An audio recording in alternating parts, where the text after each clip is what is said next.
Influence.authority is such a popular concept for resources for new PMs to talk about, and I had a very surprising experience with this. So I wanted to share a bit of my hot take on this particular trait and kind of the journey that I had with Influence.authority while I was learning how to be a PM.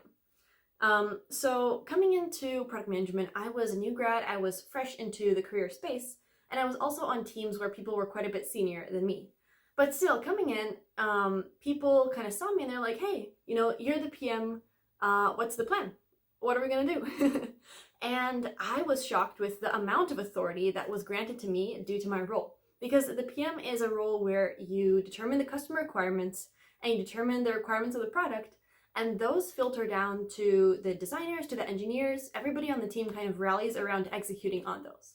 And although you need to be articulate and you need to explain why they're the right thing, at the same time, people have their own things to think about. They have difficult technical challenges to solve. They have to think about the best customer experience and how to actually execute on that. And so they don't want to do your job. They want to understand, what did you research and learn and understand about the requirements, why, and let's go and execute upon this plan.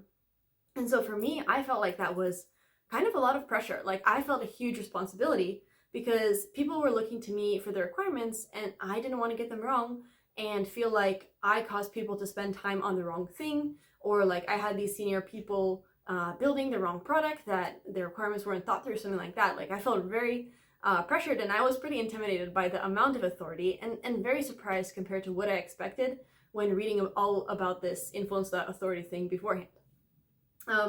So I guess that's my first sort of tip or lesson for you. Like, due to the PM being a leadership role, there is a ton of authority granted, and you're going to be expected to very quickly have strong opinions that you need to then go and socialize with many people and have them execute upon.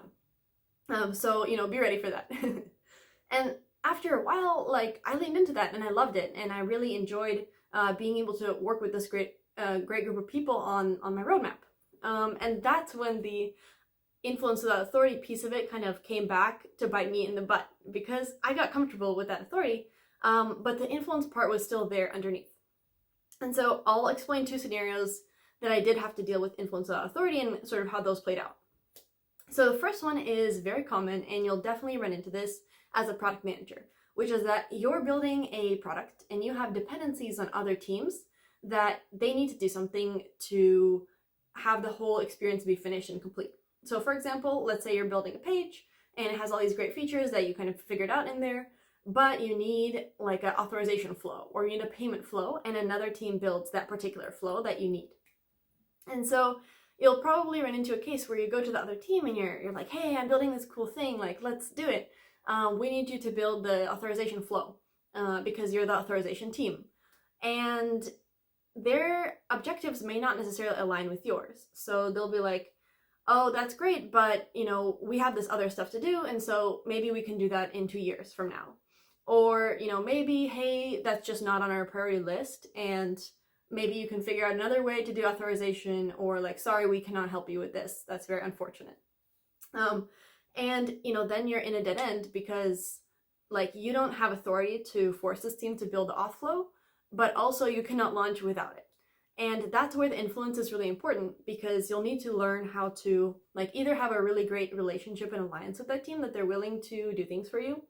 You'll need to, or you'll need to explain how you have shared goals, and maybe you're both thinking about customer acquisition and your product will really help their customer acquisition and you'll both be happy. Or it will showcase, the new authorization thing they're trying to push.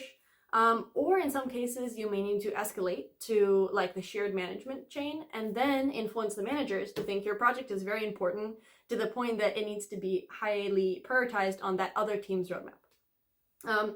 And so even if you experience a high amount of authority in the beginning, kind of don't relax and do build those alliances and build that muscle very quickly as well. So that's my experience I wanted to share, because you may run into the same situation where you have a lot more authority than you expect, and then influence comes in this interesting way kind of underneath all of it.